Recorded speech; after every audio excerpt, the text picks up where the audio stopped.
Exercice numéro 6. Une boîte de masse M est égale 2 kg à la forme d'un cube est posée sur le plan horizontal d'une table. La première question.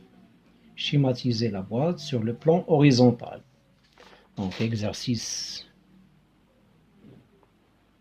6, la première question, schéma.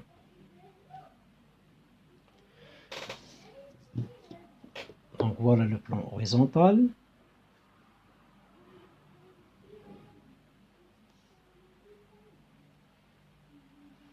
Et voilà la boîte.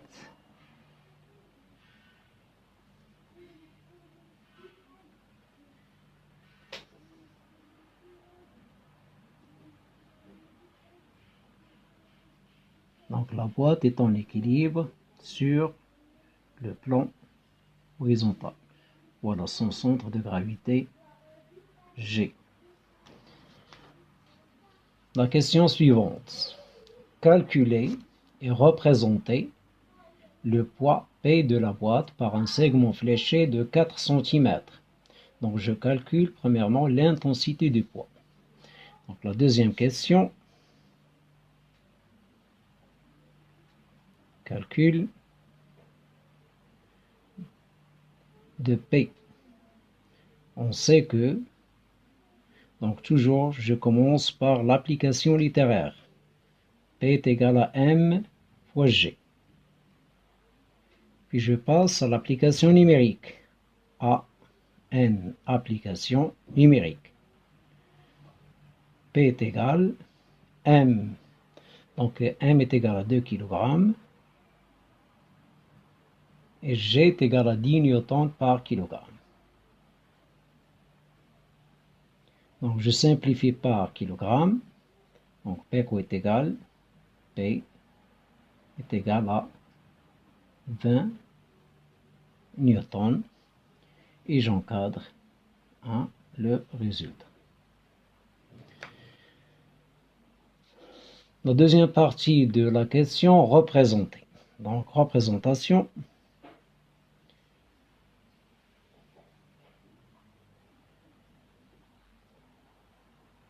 De P. Donc entre parenthèses, voir schéma.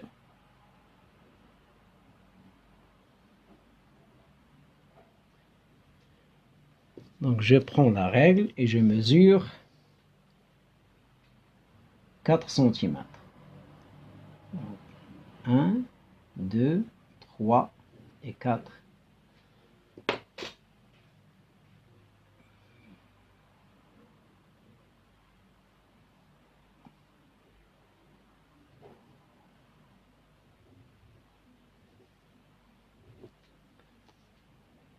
Donc pour les caractéristiques de P, son point d'application c'est le centre de gravité G, sa droite d'action c'est la verticale passant par G, le sens c'est de G vers le bas, et la longueur, donc il nous a donné la longueur c'est 4 cm, et je n'oublie pas d'écrire le nom de la force P.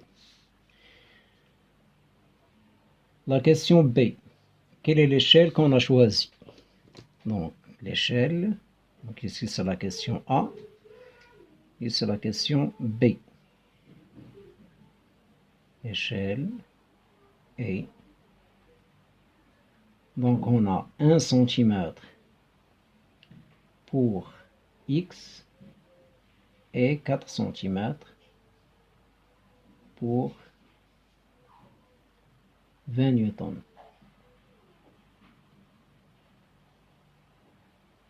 Donc X est égal 20 newtons fois 1 cm divisé par 4 cm. Je simplifie par centimètre. Donc X est égal à 20 sur 4 est égal à 5 cm. Ou bien 5 newtons. Je m'excuse. 5 newtons. Ça veut dire que 1 cm représente 5 newtons. Et 20 newtons est représenté par 4 cm. Donc la question suivante. Troisièmement, θ, déterminer les caractéristiques de la force R exercée par le plan horizontal sur la boîte. Donc on sait que la boîte est en équilibre sur l'action de deux forces. La force P, le poids du corps, et la réaction du plan qui est dirigée vers le haut. Donc on vous demande de déterminer ses caractéristiques. Donc cette force, elle doit commencer par le point de contact, qu'on appelle le point par exemple A.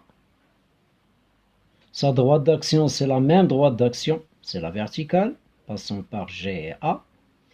Le sens, c'est de A vers le haut, et l'intensité, c'est la même intensité, ça veut dire que le segment fléché qu'on représente R aura la même longueur que P.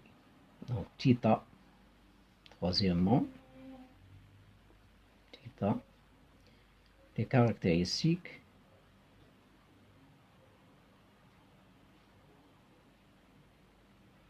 de R sont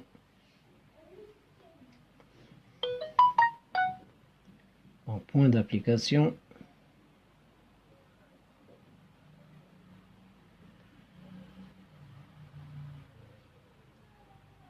c'est le point de contact sur le schéma, point de contact entre la boîte et le plan. C'est le point A. La droite d'action,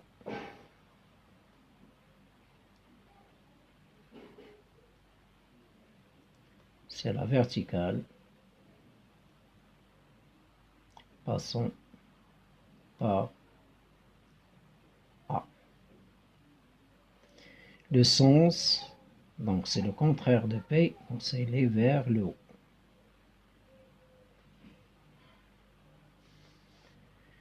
L'intensité, donc il a la même intensité,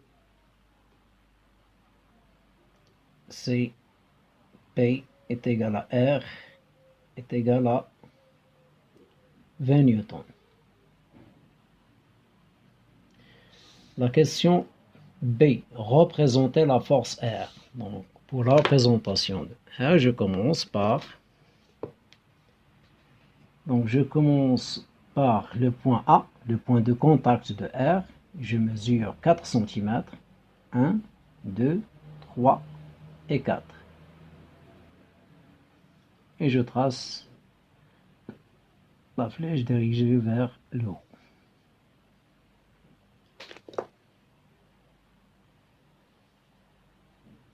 Et je n'oublie pas d'écrire le symbole de la force. Donc d'après la représentation, on a bien appliqué la condition d'équilibre. Ça veut dire que les deux forces P et R ont même droite d'action, c'est la verticale, des sens opposés et la même intensité parce qu'ils ont la même longueur. Donc là, pour la question B, représentation de R,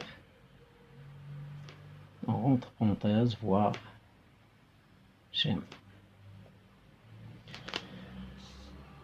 La question numéro 4. On place la même boîte sur un plan incliné. Faites le bilan des forces qui s'exercent sur la boîte.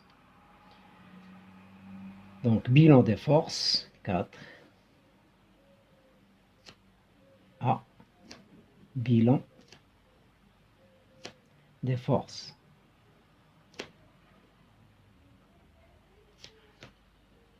Je commence toujours par le système étudié. Système étudié. Donc ici, le système étudié, c'est la boîte. Puis la force de contact. Donc il y a une seule force de contact.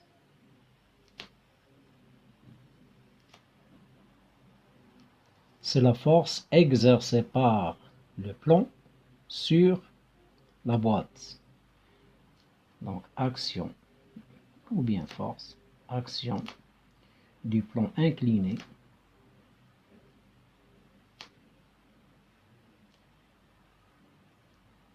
sur la boîte.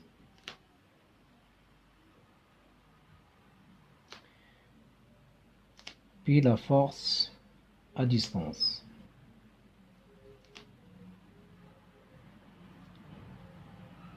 Donc la force à distance, c'est l'action de la Terre sur la boîte, ça veut dire le poids de la boîte.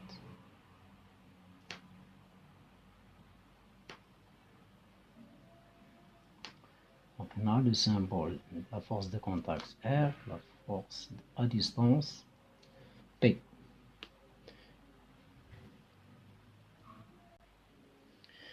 Donc pour la représentation de P, je commence toujours par le centre de gravité, G, vers le bas, 4 cm, et je trace la flèche. P. À partir du centre de gravité, G. Si je l'appelle toujours le point A. Donc la même chose pour R, il est dirigé vers le haut.